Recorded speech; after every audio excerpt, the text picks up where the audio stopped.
মাসি ভালো আছেন? এই তো দেখছেন কত কষ্ট। এটা আপনার বাড়ি? এটা আমার বাড়ি।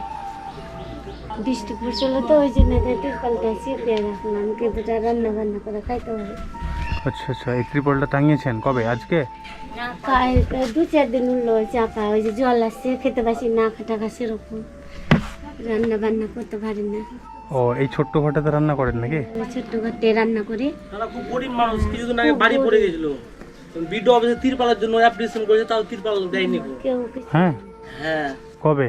এই কিছুদিন আগে অ্যাপ্লিকেশন করে আমি করিয়েছি, আমি মেম্বার কিনা, তো আমরা বিরোধী মেম্বার আছি, তো যাই হোক রাজনীতির কথা বলবো না। এটা খুব এখন নিরহ, খুব গরিব মানুষ। বিডিও অফিসে জানিয়েছিলেন? হ্যাঁ, দরখাস্ত করেছিলাম তিরপালের জন্য, তাও দেয়নি। তাও দেয়নি। আচ্ছা, তাও দেয়নি। আর আগের নাম্বার প্রধানেরা এসেছিল, দিয়ে বলেছিলাম কি একটা তিরপাল গাল্লা দাও, আমার স্বামীটা খুব বেড়ামি, তবু দেয়নি। ওটা কতদিন আগে? আমার স্বামী বেশি থাকাতে। ও, আপনার স্বামী মারা গেছে এখন? হ্যাঁ, মারা গেছে। তাহলে এখন বাড়িতে আপনার কে কে থাকে? এখন আমি একাই থাকছি, এখন ছেলেও নাই, ছেলে চলে গেছে শ্বশুর বাড়ি। এখন একটা ছেলে ছোটটা নিয়ে থাকছি, আমার কাছে থাকছি। দুটো ছেলে? একটা ছেলে চলে গেছে শ্বশুর বাড়ি? কোথায় শ্বশুর বাড়ি? ওই শ্মশান মুক্তিধামের দিকে। ও, এখানে আসে না? আচ্ছা, খাবার দাবার দেয় ছেলে? না, কিছু দেয় না, কিছু দেয় না ছেলে? কিছু দেয় না। ছেলে তোর মার মধ্যে চলে না, এখন বিয়ে করে নিয়েছে, এখন বিয়ে করলে যা হয় মানুষের। কোনোদিন মায়ের দিকে ঘুরে তাকাবে না, কি মা কি খালি কি করলি, কোনোদিন তাকাবে না। কোনোদিন 10 টাকা হাতে তুলে দিতে জানলে না। বিড়ি বান্নি কষ্ট করে বিড়ি বান্নি খায়। তাহলে আপাতত এই বিড়ি বেঁধে এখন সংসার চলছে? হ্যাঁ, বিড়ি বেঁধে সংসারটা চালাচ্ছি কত রকম করে। খুব খারাপ লাগে এইরকম মানুষ যখন এই অবস্থায় থাকার পরেও যখন কিছু হেল্প না পায়, সরকারি সুযোগ সুবিধা না পায়, সত্যি তখন খুব খারাপ লাগে।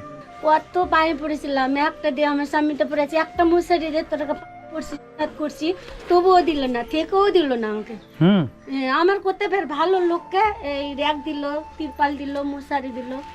প্যারামিটার লেগে এইভাবে করেছিলাম মেম্বারকে, বাবুরে তুই একটা দে, আমার স্বামীটা পরে আছে, একটা দে। আমার আর উপায় নাই, দেওয়াল ঘর ছিল, তবুও পড়ে গেছিল, তো একটা দে, তবুও দেয়নি আমাকে। দিদি বাড়ি কোথায় আপনার? এখানে নাকি? আচ্ছা আচ্ছা, মাসিকে চেনেন? আচ্ছা, মাসির অবস্থা এখন কেমন? এখন অবস্থা মানে ভালোই না, খুবই খারাপ টেনশন আছে। বারান্দাটা পড়ে যেতে আরো অবস্থা ভালোই নাই, ছেলে যেমন তেমনি ওই কি করবে, দয়া লাগে তো আমার বউটাকে খেতে, আমার বউর কাছে কতদিন খায়। ওটা আপনার বৌমা? পাতা সাতাগুলা বিড়ির কাটে সব দিয়ে দেয়, ও যা পয়সা কন্ট্রোলে চালটা দেয়, ওটা খায়। মনের যদি ইচ্ছাও জাগে যে আমি ভালো কিছু খাবো, মাছ মাংস খাবো, হয় না নাকি? তাই তরকারি হতো, কিছুটা শাক পাত পুড়িয়ে নিয়ে এলো। এই জায়গাটা যেমন ফাঁকা আপনার, এখানে যেমন আপনি ত্রিপল টাঙিয়ে আছেন, ওই সাইডটা যেমন আপনার তিনটা যেমন নেমে যাচ্ছে, ধসে যাচ্ছে, ঘরের অবস্থাও যা ইচ্ছা তাই হয়ে আছে। যদি বৃষ্টি হয় 2-4 দিন তাহলে পড়াবে, থাকবে না, 2-4 দিন বৃষ্টি পড়াবে, এরকম অবস্থা আছে ঘরে।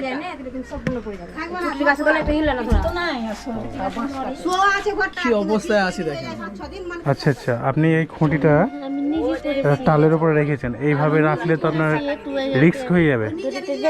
নিজে বেঁধে রেখেছি, আমি নিজে করেছি, নিজে করেছি। তিরপাল চাপা, যে কোনো মুহূর্তে এটা যদি সরে যায় তাহলে এটা পুরো পড়ে যাবে। সেই কত কষ্ট করছি, এটাও থাকা দেওয়া আছে, বাঁধা আছে, কোথাও নাই। কি করবে একজন মহিলা, কি করবে বলেন? আপনার সঙ্গের সাথী, সেও আপনাকে ছেড়ে চলে গেছে। দ্বিতীয়ত আপনার বুকের ধন, যাকে আপনি কত লালন পালন করে বড় করেছেন, সেও আজকে আপনার থেকে অনেক দূরে। বউ নিয়ে চলে গেছে মানে আপনার থেকে অনেক দূরে। আপনার কাছের মানুষ কেউ নেই, হঠাৎ করে ডাকলে কাউকে পাবেন, এরকম পাবেন না। লোকে সাহায্য করে। তো আপনার প্রতিবেশী যারা আছে, আপনার বাড়ির আশেপাশে যারা আছে, এরাই এখন আপনার খুব কাছের এবং খুব আপন। এদের অবদান কখনো ভুলবেন না, ঠিক আছে? না, ভুলবেন কি করে বলেন? এই এমত অবস্থা আপনি যাবেন কোথায়? হাজার কাঁদলেও তো সঙ্গের সাথে আর ফিরও পাবেন না, আসবেও না। বুকের ধন তো আপনাকে ছেড়ে চলে গেছে। তাহলে এই দুঃখ কষ্ট বুকে নিয়ে জমাট বেঁধে এই ভাঙা চালে বসবাস করছেন। এখন আপনার সঙ্গের সাথী বলেন, পাড়ার প্রতিবেশী বলেন, কাছের মানুষ বলেন, আপনার এই মানুষগুলাই।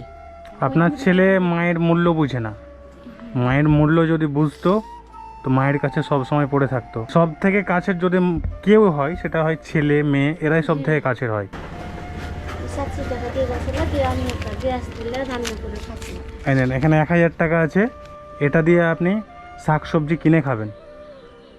বুঝতে পেরেছেন তো? চালটা যদি না থাকে চাল উঠে লিবা, না রেশনে চাল আছে। না হলে রেশনের চাল আছে? আচ্ছা ঠিক আছে, রেশনের চাল থাকলে ভালো, আর এটা দিয়ে আপনি শাক সবজি খাবেন। আমার খুবই ভালো লাগে, আর কিছু না। আচ্ছা বন্ধুরা, আপনারা দেখতেই পাচ্ছেন এই মাসি কি কষ্টে আছে। মাসি এখন কথা বলতে পারছে না, এই মাসি একটা অসুখে ভুগছে। তো মাসির ঘরের অবস্থাটা আপনারা দেখেই বুঝতে পারছেন কি অবস্থায়। দুটো ছেলে থাকার পরেও মাসিকে কিন্তু দেখে না। এখন যে কোনো মুহূর্তে আবার কিন্তু ঘরটা পড়ে যেতে পারে। তো আপনারা যে যেমন পারেন একটু মাসির পাশে এসে দাঁড়ান, অন্তত পক্ষে 10 টাকা 50 টাকা যে যেমন পারবেন একটু দিয়ে, যাতে ঘরটা হয়ে যায়। মাসিকে আপনারা একটু হেল্প করেন। মাসি কান্না করবেন না, আপনার চিন্তা করার কোনো কারণ নাই। আমি বলতে পারছি না। ঠিক আছে, আপনি কান্না করবেন না, মানুষ আপনার পাশে দাঁড়াবে, বুঝতে পারলেন তো? ছেলে ভালো না, ছেলে ভালো না? যা খাটে শেষ করে হ্যাঁ মার কাছে চাইছে তখন যাতা ভাষা তাই, মানে ওর মাকেও গাল দেয় নাকি?